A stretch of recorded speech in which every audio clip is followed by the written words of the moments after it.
स्वागत है आप सभी का एसएससी क्लासेज में। आज हम क्लास 10th का एक चैप्टर है रासायनिक अपक्रिया एवं समीकरण, उसको देखने वाले हैं। और इस क्रम में हमारा जो पहला टॉपिक इस चैप्टर का है वो है रासायनिक अपक्रिया। तो इसकी जो डिफिनीसन है वो कुछ इस प्रकार है कि यह वह प्रक्रिया है जिसमें कुछ पदार्थ से नए पदार्थ बनते हैं और नए गुणधर्म के साथ बनते हैं। यानी यह वह प्रक्रिया है जिसमें नए पदार्थ नए गुणधर्मों के साथ बनते हैं। अब प्रक्रिया शब्द को समझते हैं, इसका मतलब क्या होता है। प्रक्रिया से मतलब है किसी काम का होना या किसी काम का पाया जाना। तो इसमें अगर आप देखेंगे एक काम होता है, कुछ पदार्थ होते हैं, उनसे नए पदार्थ बनते हैं। मतलब कह सकते हैं एक प्रकार अगर पुराने पदार्थ से नए पदार्थ बन रहे हैं, इसी काम को हम बोलते हैं रासायनिक अपक्रिया। कुछ पदार्थ रहते हैं, उन्हीं से नए पदार्थ बनेंगे। पदार्थ रहेगा तभी पदार्थ बनने वाला है, अन्यथा पदार्थ कहीं से आएगा नहीं। तो कुछ पदार्थ रहते हैं, उनसे नए गुणधर्म के साथ नए पदार्थ बनते हैं। गुणधर्म बदल जाएगा यानी पदार्थ भी बदल गया, कुछ ना कुछ बदलाव आ गया। और हम कह सकते हैं अगर नए गुणधर्म आ गए तो पदार्थ भी हमारा नया हो गया। तो एग्जाम्पल के माध्यम से इस चीज़ को समझेंगे। और जैसे कि एक एग्जाम्पल आपके सामने आता है, बुक में भी है आपके। मैग्नीशियम है Mg+O और यहाँ आप देखेंगे MgO आपका बनता है। यहाँ इसको मैग्नीशियम बोलते हैं, मैग्नीशियम, और इसको ऑक्सीजन, इसको बोलते हैं मैग्नीशियम ऑक्साइड। यहाँ आप देख पा रहे होंगे, यहाँ Mg है, यहाँ O है, और मतलब दो अलग चीज़ें हैं और वहाँ दोनों मिलके एक चीज़ बन गई। और देखेंगे तो ऑक्सीजन के साथ जब मैग्नीशियम आता है तो जलकर इसका मैग्नीशियम ऑक्साइड का चूर्ण बन जाता है। यानी जलने पे आप जानते हैं राख बचता है, तो उसे आप चूर्ण कहिए, चूर्ण फॉर्म में ही होता हमारा राख। तो ये मैग्नीशियम ऑक्साइड का राख है, मतलब मैग्नीशियम का राख है। तो अब जो राख है उसमें वो क्वालिटी नहीं रहेगी जो मैग्नीशियम में रहा होगा। राख अपना अलग क्वालिटी रखता है और मैग्नीशियम अपनी अलग क्वालिटी रखती है। इसमें हमको देखना है कि ये जो शुरुआत में हमने जो पदार्थ लिए थे, जो हमारे ये कुछ पदार्थ से नए पदार्थ बने हैं, इन दोनों की मदद से MgO बना है। इस पदार्थ को हम बोलते हैं अभिकारक। अपक्रिया में जो पदार्थ भाग लेते हैं, यही भाग लेने आए थे और वो तो रिजल्ट है हमारा। तो जो भाग लेते हैं इनको हम अभिकारक बोलते हैं। ये वाला हिस्सा जो शुरुआत जिनसे काम ये चालू होता है, पहले ये चीज़ें थी, बाद में इन दोनों के पास मतलब आने की वजह से, एक साथ आने की वजह से MgO बना। और ये जो हमारा बाद में रिजल्ट मिला, यानी जो हमारा ये बाद में बनता है, बनना मतलब प्रोडक्ट, ये जो हमारा प्रोडक्शन हुआ, ये जो हमारा प्रोडक्शन का मतलब जो चीज़ें बनाई गई, इसको हम बोलेंगे उत्पाद। इंग्लिश में इसको प्रोडक्ट भी बोलते हैं। और प्रोडक्ट शब्द आप समझते हैं, प्रोडक्ट का मतलब उत्पाद। और अपकारक इसको हम बोलेंगे रिएक्टेंट इंग्लिश में। अपक्रिया में ये भाग लेते हैं और अपक्रिया के फलस्वरूप ये चीज़ें प्राप्त होती हैं। अपक्रिया जब हो चुका होता है तो आपको MgO प्राप्त हुआ और इसी को हम बोलते हैं उत्पाद। उत्पाद का मतलब जो चीज़ें बन के तैयार हों उसी को हम उत्पाद बोलते हैं, या उसी को हम प्रोडक्ट बोलते हैं। आगे बढ़ते हैं। और जिस दिशा में ये तीर का मुंह उधर ही होगा, ये तीर की जो इसको बोलते हैं बाणाग्र या बाण का अगला हिस्सा उधर ही रहेगा जिधर उत्पाद होगा।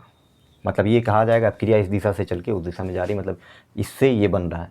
अगर इधर कर देता तो इसका मतलब MgO से ये बनना है, तो ऐसा नहीं है, इससे ये बन रहा है, तो इसलिए तीर का मुंह इसी की तरफ होगा। हमेशा उत्पाद की ओर ही तीर का मुंह रहेगा। ये तो था संक्षेप में कि नए पदार्थ बन रहे हैं, आपको देखना था MgO से मिलके MgO बन गया। लेकिन इसके दौरान ये जो पूरा बाहर से हमने देखा नया चीज़ बन गया, लेकिन इसके दौरान अंदर की क्या बात है, अंदर क्या क्या परिवर्तन होता है देखने को मिलता है, वो चीज़ भी हम समझेंगे। इसमें कहा जाता है कि या ऐसा होता भी है कि पुराने पदार्थों में जो बंद रहते हैं या परमाणुओं की जो व्यवस्था रहती है वो बदल जाती है, जिसमें बदलाव की वजह से ही हमारा नया पदार्थ बनता है। एक एग्जाम्पल के माध्यम से इसको देखेंगे। AgNO3 सिल्वर नाइट्रेट और आपका ये NaCl sodium chloride give AgCl plus NaNO3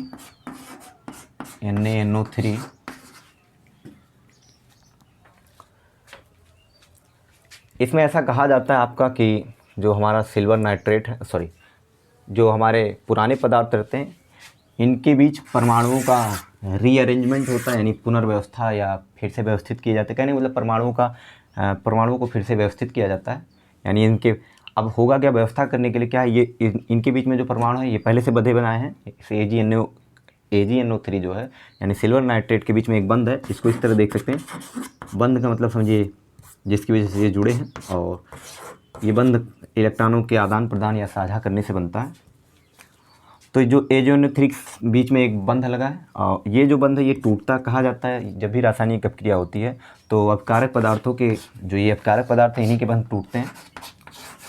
इनके बीच जो हमारा बंध है वो ब्रेक होता है, आप देख पा रहे होंगे इनके बीच ब्रेक होता है और फिर नए बंध बनते हैं। अगर इसको देखा जाए तो यहाँ AgCl के बीच में एक बंध बना है, आबंध, रासायनिक आबंध भी बोलते हैं इसको। इसमें यही कहा जाता है इस अपक्रिया के दौरान होता क्या है कि अपकारक पदार्थ जो है यानी जो भी पुराने पदार्थ थे हमारे, उनके बीच जो बंध है, आबंध है, वो टूटते हैं। देखिए टूटा होगा तभी इसमें जुड़ा होगा, Cl के साथ तभी जुड़ा होगा। यानी Ag और कह सकते हैं आप ब्रेक हो गया, Ag प्लस या Ag टूटा, और फिर यहाँ ऐसे भी समझ सकते हैं रफ वर्क में Ag अलग हो गया, NO3 अलग हो गया, और आप रफ वर्क में ऐसे समझे Na अलग हो गया, Cl अलग हो गया। बाद में क्या हुआ, ये टूट गया, मान लीजिए ब्रेक हो गया। और अगर टूटता है तो इसको अगर केमिस्ट्री की नज़र से देखें तो इस पर प्लस चार्ज और इस पर माइनस चार्ज होगा इन दोनों की मदद से। और यहाँ भी यही होगा, Na पे प्लस Cl पे माइनस, ये यानी बंध का टूटना ऐसे भी समझ सकते हैं। टूटने के बाद क्या हुआ, अब ये नए आबंध बनाएंगे। अगर फिर से NO3 जुड़ जाए तो वही बात फिर से मिल जाएगी। तो प्लस वाला नया आबंध तो बनेगा, तो प्लस वाला जो होता है हमेशा माइनस वाले की तरफ जाता है, यानी ऋणावेशित चीज़ों के पास जाएगा। ऋणावेशित दो ही चीज़ आपके पास, NO3 है और Cl माइनस है। तो अगर इसके साथ जाता फिर से ही बन जाएगा, तो नया कुछ बनेगा नहीं। अब Ag इसी वजह से क्या होगा, Cl के साथ जाएगा, यही एक ऑप्शन बचा। ये तो लेना नहीं तो वापस फिर से बन जाएगा ये। तो नया आबंध, ये पुराना आबंध टूट रहा है और नया एक रिश्ता इनका जुड़ रहा है, नया Ag और Cl का रिश्ता जुड़ा और नया आबंध बन गया। यानी इसमें आप देख पा रहे हैं, एक तरफ अगर आप देखेंगे तो पुराने बंध टूट रहे हैं, आबंध टूट रहे हैं, पुराने आबंध। अपक्रिया में आपने देखा पुराने आबंध टूटते हैं, पहला ये आपने देखा। दूसरा ये भी देखा, साथ ही साथ क्या है,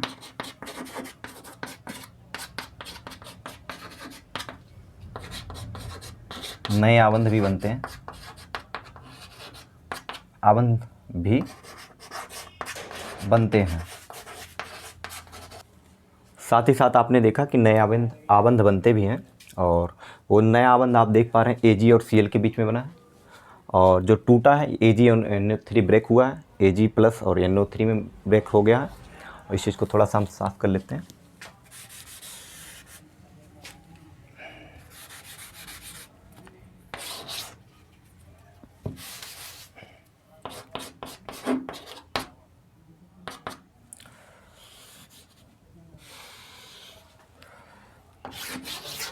ये ब्रेक होने से हुआ, और आप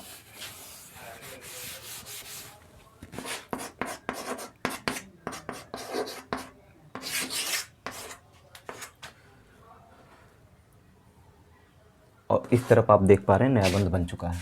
यहाँ ये टूटा, फिर टूटने के बाद Ag Cl के साथ जुड़ा, Ag और Cl एक साथ जुड़ गए हैं। आप देख पा रहे हैं Ag और Cl, नए लोग एक साथ आ गए, यानी Ag Cl बन गया। अब आप यहाँ नया बंध देख पा रहे हैं Ag और Cl के बीच में, और यहाँ जो है AgNO3 का बंध टूटता नज़र आ रहा है। इस दौरान क्या हुआ, आप देख पा रहे हैं पुराने बंध टूटे हैं और नए बंध बने हैं। यही कहा जाता है कि इसमें परमाणुओं का पुनर्व्यवस्था होता है या रीअरेंजमेंट होता है, यानी फिर से व्यवस्थित किए जाते हैं। अब यहाँ सिल्वर का परमाणु क्लोरीन के परमाणु के साथ फिर से व्यवस्थित हो गया अलग तरीके से, और मतलब पुनर्व्यवस्थित होगा। लेकिन इस व्यवस्था में क्या होगा, वो चीज़ें नहीं इसके साथ दिखेंगी जो Ag के साथ पहले था।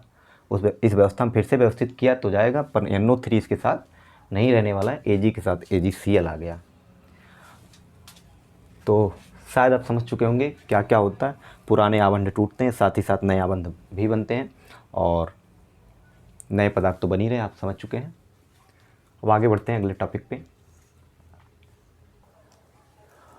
और एक बात और होता है, जब रासायनिक अभिक्रिया होती है तो कुछ विशेष बातें देखने को मिलती हैं, जैसे कि गैस का निकलना और अवक्षेप का बनना, अवस्था में परिवर्तन होना, ताप में परिवर्तन होना और आपका रंग में परिवर्तन होना।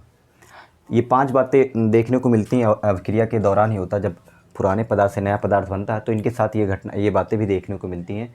ये एक ही अभिक्रिया में सारी चीज़ें नहीं देखने को मिलेंगी, मतलब अलग अलग अभिक्रियाओं में ये बातें होंगी। एक से अधिक बातें भी एक अभिक्रिया में हो सकता है, संभव हो। लेकिन क्या है कि मतलब ये पाँचों बातें किसी न किसी अभिक्रिया में आपको आमतौर पर सरलता से देखने को मिल जाता है। इसीलिए इसको अभिक्रिया का, रासायनिक अभिक्रिया का अभिलक्षण हम कहते हैं। और तो इन्हीं विशेष बातों को जो हम देखते हैं अभिक्रिया के साथ, और जो कि अभी मैंने बताया, वो इन्हीं को हम बोल देते हैं रासायनिक अभिक्रिया के अभिलक्षण। तो आपके किताब में या आपके सामने 5 अभिलक्षण आते हैं, आपको उनको ध्यान देना होगा या उनको जानना चाहिए। गैसों का निकलना, अवक्षेप का बनना, ताप में परिवर्तन, रंग में परिवर्तन और अवस्था में परिवर्तन। यानी अगर मैं परिवर्तन आप याद करना चाहें तो इस तरह याद कर सकते हैं। 3 तरह के परिवर्तन देखने को मिलते हैं। इस पॉइंट के माध्यम से याद करेंगे आप तो थोड़ा आसान हो जाएगा। 3 तरह के परिवर्तन देखने को मिलते हैं, रंग परिवर्तन, ताप परिवर्तन और आपका एक अवस्था परिवर्तन। 3 पॉइंट परिवर्तन के आधार मतलब इस तरह है।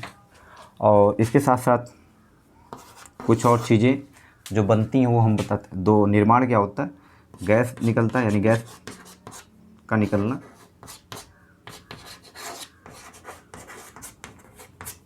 और अगर आप इसको अवक्षेप का बनना, अवक्षेप का मतलब होता है, अवक्षेप एक ठोस पदार्थ होता है और ये विलयन में देखने को मिलेगा आपको।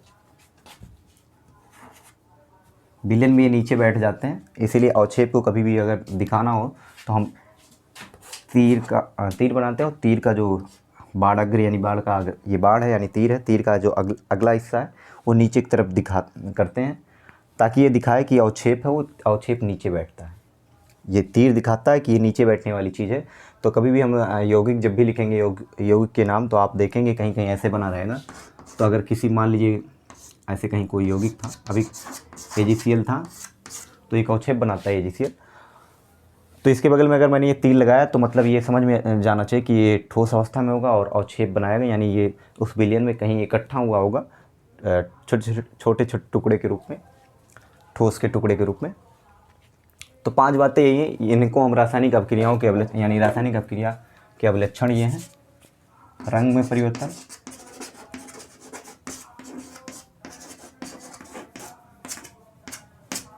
रासायनिक अभिक्रिया के अभिलक्षण, पहला रंग परिवर्तन, ताप परिवर्तन, अवस्था में परिवर्तन, चौथा आपका गैस का निकलना, अवक्षेप का बनना। जब भी अभिक्रिया होता है तो ये 5 बातें आप सरलता से देख सकते हैं। मैंने बताया एक ही अभिक्रिया में इस 5 बातें संभव नहीं है, मतलब ये होता है अलग अलग अभिक्रियाओं में ये चीज़ें देखने को मिलती हैं।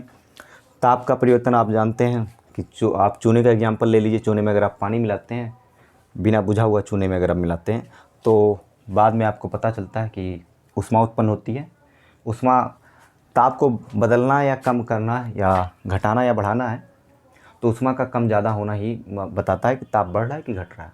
यानी ताप में परिवर्तन जो होता है ऊष्मा की वजह से होता है। ऊष्मा अगर ज़्यादा मिल रही है तो ताप बढ़ जाएगा। ऊष्मा अगर किसी चीज़ से ऊष्मा कम कर दी जाए या निकाल दी जाए तो यानी उसकी ऊष्मा मतलब समझिए गर्माहट से है, और अगर गर्माहट अगर कम हो रहा है तो इसका मतलब ताप गिर रहा है। अगर गर्माहट या ऊष्मा जो भी आप समझ रहे हैं, गर्माहट अगर बढ़ रहा है तो इसका मतलब उसका ताप बढ़ेगा।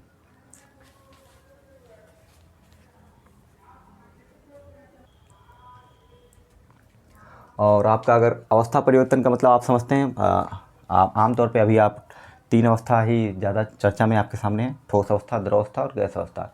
इसमें यही कहा जा रहा है कि कभी कभी ऐसा भी होगा आपके सामने होगा, कोई ठोस चीज़ होगी तो द्रव या गैस में बन जाएगी, जैसे कि एग्जाम्पल के तौर पर, या कोई भी हो, केवल ठोस का एग्जाम्पल नहीं, मतलब और भी बातें होंगी। अवस्था यहाँ ये नहीं कहा केवल ठोस अवस्था बदलेगा, अवस्था का मतलब ठोस हो किसी और में बदल जाएगा, गैस है किसी और में बदल जाएगा।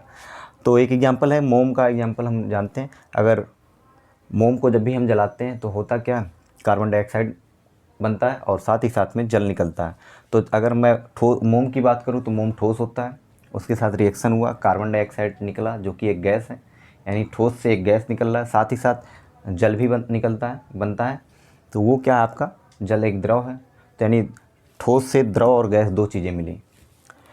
रंग में परिवर्तन मतलब रंग का उड़ जाना होता है और या रंग का बदल जाना, ये रंग परिवर्तन हम देखते हैं। साथ ही साथ गैस का निकलना, आप आमतौर पे देखेंगे गैस बहुत सारे रिएक्शन आएंगे आपके सामने, अभी हम आगे जैसे इस चैप्टर में बढ़ेंगे आपके सामने देखने को मिलेगा। गैस का निकलना यानी गैस निकलेंगे, और गैस जब भी निकलेगा तो रिएक्शन में अगर आपको तीर का ये मुँह ऊपर या ऊपर की ओर है तो ये दिखाता है, अगर मान लीजिए गैस नहीं लिखना चाह रहे हैं हम लोग तो वहाँ हम लिख सकते हैं तीर का मुँह ऊपर की तरफ दिखाएंगे। इसका मतलब आपको समझना है कि ये जिसके बगल में ये रहेगा, जिसके पीछे रहेगा इस तरफ, यानी अगर इधर मैं कुछ लिख देता हूँ ABC, कोई गैस है, कोई यौगिक है, इसके बगल में मैंने ऐसे लिख दिया तो यानी ABC गैस है, ये ABC के साथ आ रहा है, ABC इसके इस तरफ है तो यानी इसी के लिए है ये चीज़, यानी ये पूरी चीज़ हमारी गैस है। और अगर ये तीर नहीं बनाना चाहते तो हम लिख सकते हैं G मतलब गैस, S मतलब सॉलिड। अभी बताएंगे आगे कि रासायनिक समीकरण में क्या क्या अवस्था को दिखाने के लिए क्या क्या रखना है। तो आगे बढ़ते हैं। अवक्षेप का मतलब बता ही दिया, ठोस है। अवस्था का मतलब समझ ही चुके हैं। रंग में बदलना आप जानते हैं, रंग बदलना आप परिचित हैं।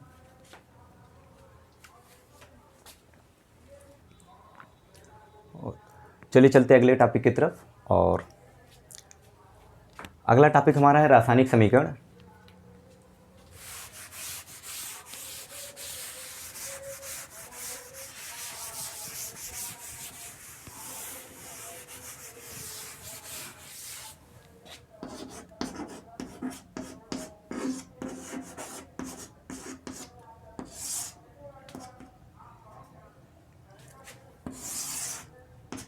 यह एक तरीका है, रासायनिक समीकरण एक तरीका निकाला गया है जिसमें अब क्रिया के बारे में जानकारी दी जाती है, और यह एक संक्षिप्त विधि है, यानी छोटा तरीका है जिससे संकेतों के माध्यम से, प्रतीकों के माध्यम से हम अब क्रिया के बारे में पूरी जानकारी देते हैं।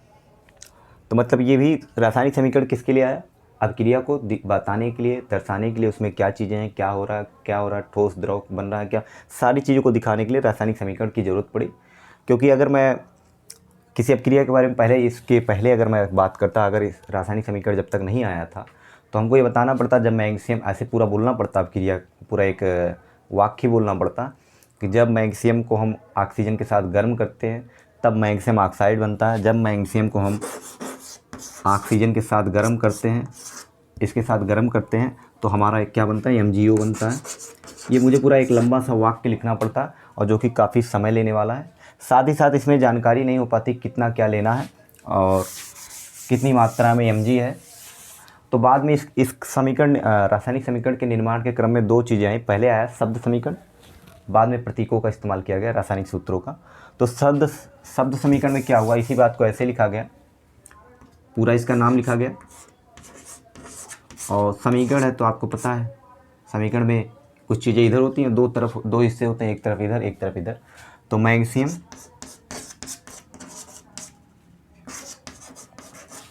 Plus oxygen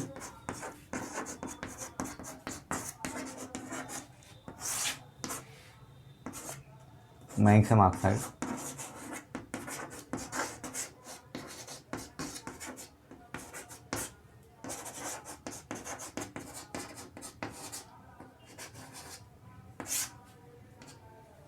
magnesium oxide.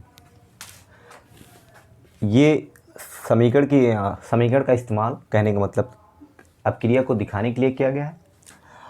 पहले इस समीकरण के पहले जब नहीं था तो मैंने बताया कि पूरा का पूरा मुझे बोलना पड़ता था, या हम सबको बोलना पड़ता था एक वाक्य कि मैग्नीशियम ऑक्साइड मैग्नीशियम को ऑक्सीजन के साथ गर्म करने पे मिलता है। अब उस बात को ना बोलकर आगे चल के वैज्ञानिकों ने ये एक तरीका निकाला कि हम बोलेंगे मैग्नीशियम प्लस ऑक्सीजन, यानी ये दोनों एक साथ आ रहे हैं, गर्म हो रहे हैं, ऑक्सीजन साथ में आपका मैग्नीशियम ऑक्साइड मिलता है। वही बात दिखाने के लिए इस तरह। फिर आगे चल के इसमें भी संशोधन या इसमें भी इस तरीके से भी थोड़ा और संक्षिप्त विधि खोजा गया और ज़्यादा इन्फॉर्मेशन देने वाला खोजा गया तरीका। तो बाद में क्या किया गया, अगले तरीके में क्या किया गया, अगला जो हमारा इसमें संशोधन हुआ या इसमें सुधार हुआ, एक और विधि निकल के सामने आई। उसमें मैग्नीशियम का जो रासायनिक सूत्र Mg या जो परमाणु सूत्र या जो भी आप अणुसूत्र मतलब रासायनिक सूत्रों का इस्तेमाल किया गया अगले तरीके में Mg। और ऑक्सीजन एक गैस है तो यहाँ ऑक्सीजन को O2 और बाद में ये 2MgO बनता है।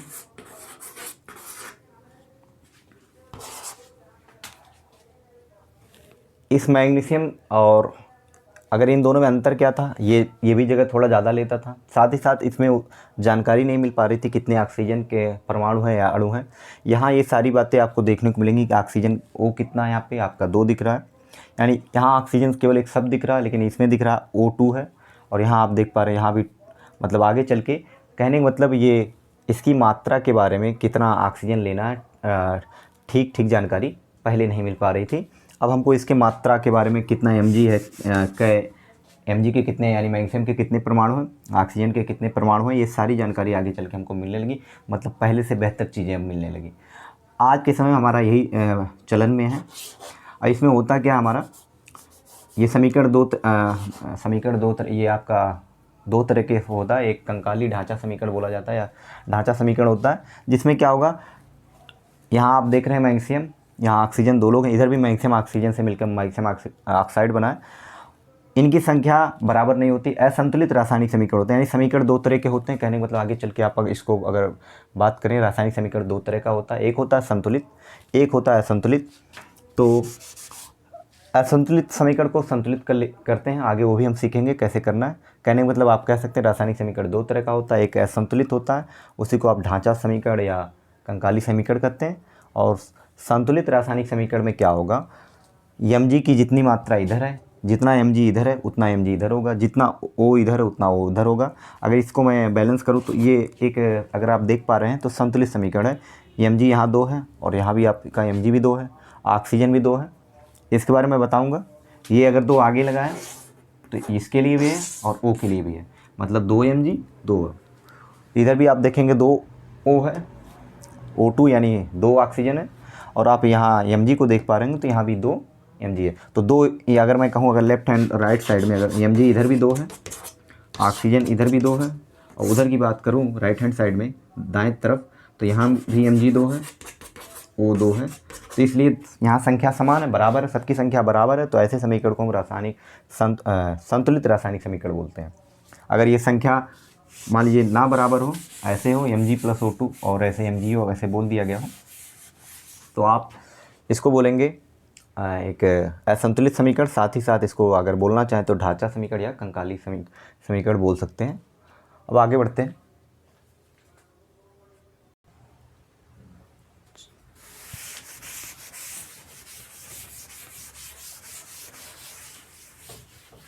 अब आपने देखा रासायनिक समीकरण जो है आपका 2 प्रकार का देखने को मिलता है आमतौर पर। एक तो मैंने बताया अभी असंतुलित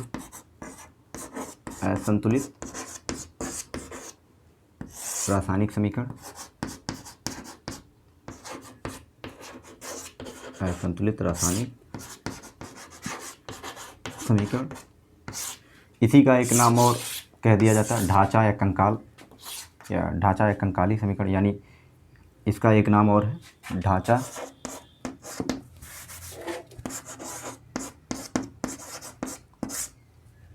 या कंकाली भी बोल सकते हैं। आप समझ रहे होंगे, ढांचा समीकरण, रासायनिक समीकरण।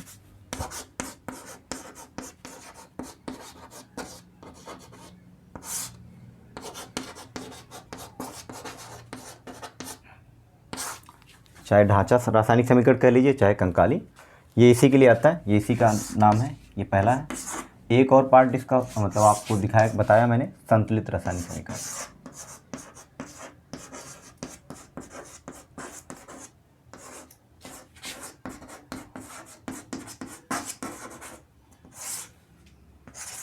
संतुलित रासायनिक समीकरण।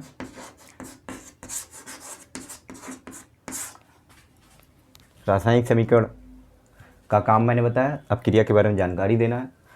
ये असंतुलित है। यहाँ ये भी जानकारी तो दे ही देता कौन कौन लोग हैं, पर ये संतुलित है, ये बता देता कौन कौन लोग हैं और कितने इधर हैं कितने उधर हैं। इसमें दोनों तरफ के लोग बराबर होने चाहिए, लेफ्ट हैंड साइड में जितने उतने राइट हैंड साइड, यानी तीर के दाएं तरफ जितने लोग हैं उतने उतने लोग बाएं तरफ हैं, यानी उतने ही परमाणु बाएं तरफ जितने कि दाएं तरफ हैं होने चाहिए। ये तो हो गया। अगला टॉपिक हमारा जो है, कैसे हम किसी रासायनिक समीकरण को अधिक सूचना देने वाला बनाते हैं, वो देखेंगे। तो रासायनिक समीकरण को अधिक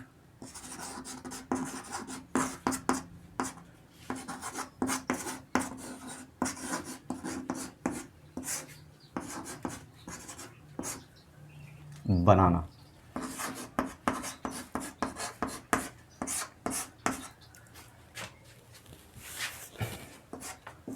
ये हमारा अगला टॉपिक है। रासायनिक समीकरण को अधिक सूचना, रासायनिक समीकरण को अधिक सूचना प्रद बनाना, मतलब सूचना प्रदान करने वाला बनाना।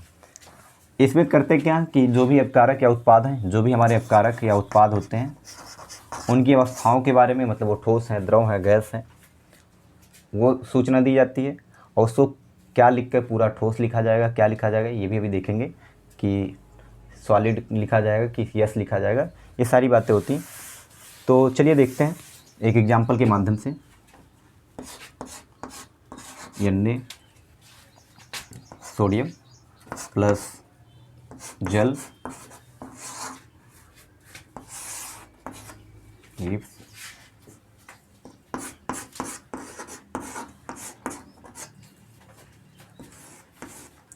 NaOH प्लस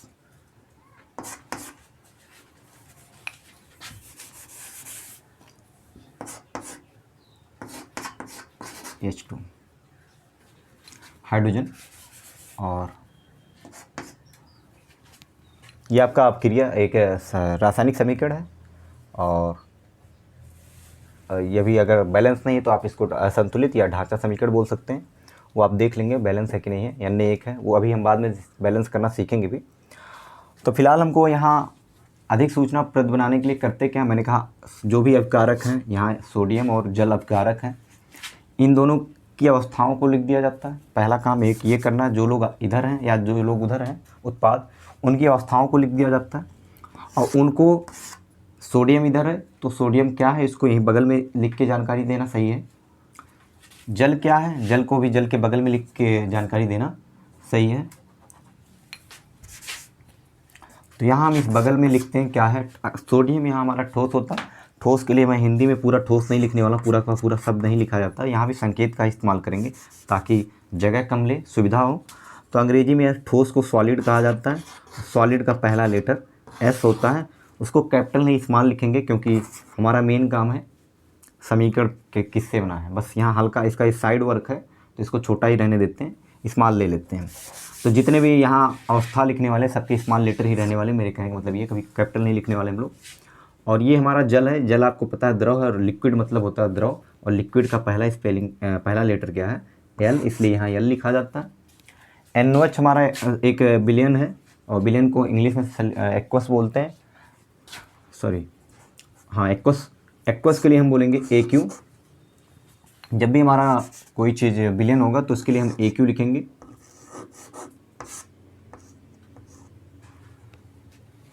बिलियन बाद में हम बताएंगे बिलियन क्या होता है। दो या दो से अधिक पदार्थों का समांगी मिश्रण होता है। और आपका H2 एक गैस है, इसके लिए हम स्मॉल GAS गैस, उसका स्मॉल लेटर मतलब सबके लिए जाते हैं, S हो L हो चाहे AQ हो चाहे GL। यहाँ 2 लेटर लिया गया, अब देख पा रहे हैं 1 से 2 लेटर लिए जाते हैं। और रासायनिक अपक्रिया में यही 4 आपको देखने को मिलेंगे, ठोस द्रव गैस के साथ वो एक्वस यानी बिलियन। तो अब आगे बढ़ते हैं कैसे इसको अधिक सूचना, ये हो गया, थोड़ा जानकारी और मिल गई। पहले मैंने जब लिखा था शुरुआत में एग्जाम्पल तो ये चीज़ें नहीं लिखी थी। अब आपको पता है कि सोडियम एक ठोस है या होता है, जल एक आपका द्रव है, NOH आपका एक बिलियन है, और हाइड्रोजन आपका एक गैस है। अब इस समीकरण को तो मैंने बता दिया। कहीं भी अगर अगले समीकरण में मान लीजिए मैंने ऐसे कुछ यहाँ लिख दिया, 1 सेकंड के लिए मैं मिटा देता हूँ, यहाँ मैंने लिख दिया कुछ भी इंग्लिश में AB कोई है, इसके साथ यस है। अब आप भले से इस चीज़ को नहीं जानते, लेकिन अगर आपसे कोई अवस्था के बारे में पूछ रहा है, समीकरण देख के बताओ, आपसे ये कहा जा रहा है समीकरण देख के बताओ कि AB क्या है, तो आप बता सकते हैं बड़ी आसानी से कि यस फॉर सॉलिड, यानी ए बी जो भी है, जो कुछ भी है वह एक ठोस होगा।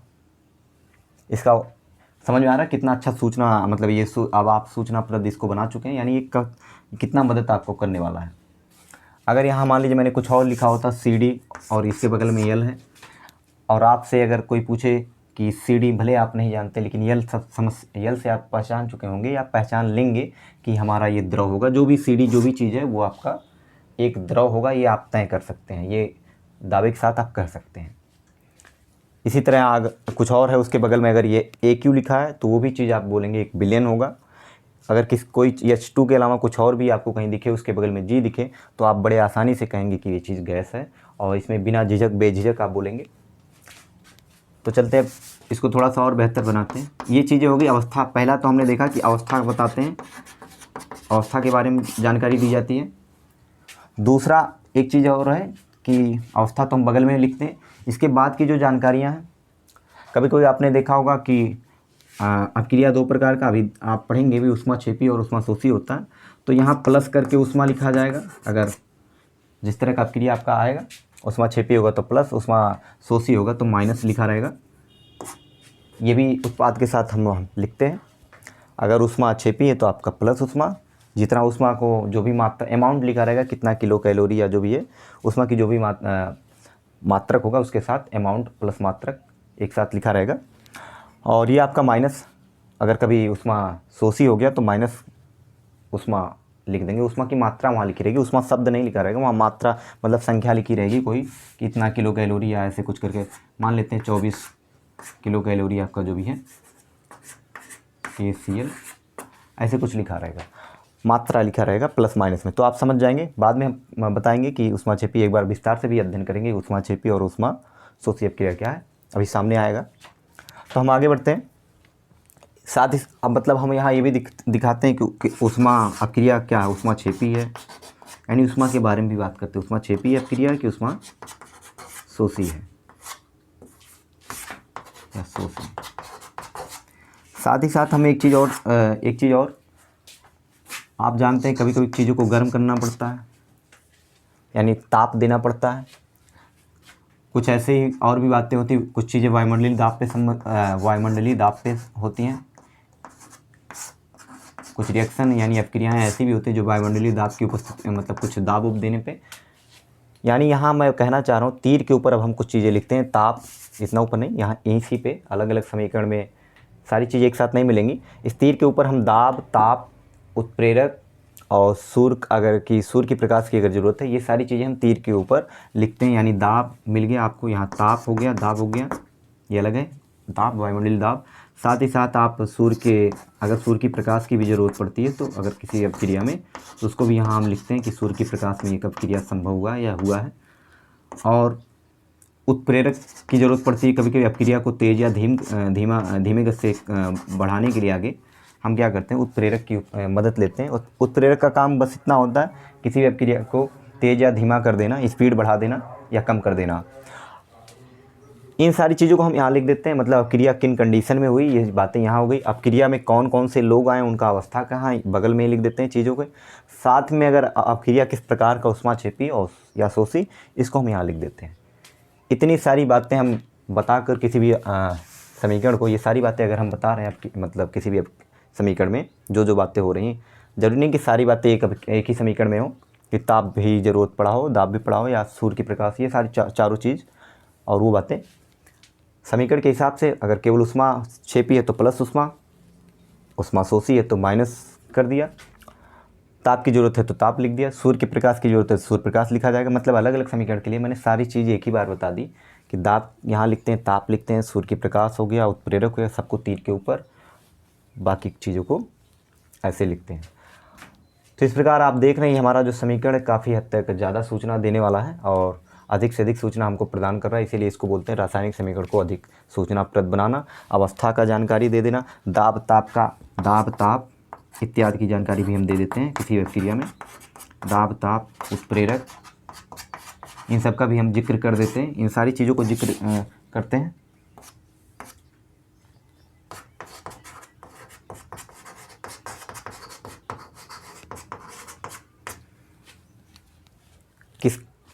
किस चीज़ से क्या मिला हमको, किस चीज़ से हमको क्या मिला, मतलब कौन से अब कारक क्या था, उत्पाद क्या है, इसके साथ साथ इस एक्स्ट्रा जो ये जो एक्स्ट्रा बातें हैं, अतिरिक्त जानकारी ये दे देना ही हमारा क्या होता है, इस देने की, इस सारी चीज़ों को बताने की वजह से हमारा समीकरण काफ़ी ज़्यादा सूचना देने वाला हो जाता है।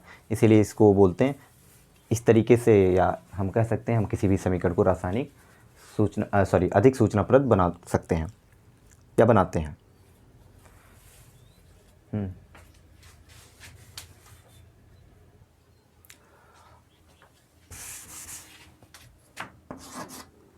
तो अगर आप किताब पढ़ते हैं, आपने किताब पढ़ेंगे तो ये सारी चीज़ें आपको कई सारे एग्जाम्पल के माध्यम से, किसी में ताप दाब समझाया होगा, किसी में ऊष्मा समझाएगा, कई सारे एग्जाम्पल के माध्यम से समझाएगा। और लेकिन इस चीज़ को जैसे मैंने एक ही बार में व्यवस्थित करके एक आपके सामने रख दिया कि अगर किसी भी रासायनिक समीकरण को, एक निचोड़ पूरा आपके सामने रखा है कि किसी भी रासायनिक समीकरण को अधिक सूचनाप्रद कैसे बनाते हैं। हम अवस्था के बारे में, ऊष्मा छेपी है कि ऊष्मा शोषी है अपक्रिया, उसके बारे में प्लस माइनस देख के हम बता देंगे। और दाब ताप उत्प्रेरक, सूर्य की प्रकाश की उपस्थिति, मतलब सूर्य की उपस्थिति में एक अपक्रिया हो रहा है, ये सारी चीज़ों के, यानी हम इन सारी बातों को बताकर ही किसी भी रासायनिक समीकरण को हम अधिक सूचना देने वाला बनाते हैं। समझ में आ गया होगा मेरे हिसाब से, इतनी बातों का हम जिक्र करते हैं। अब हम आगे बढ़ते हैं अगले टॉपिक की तरफ, जो हमारा यही है कि रासायनिक समीकरण को संतुलित कैसे करें, या करना सीखेंगे हम अगले टॉपिक पे।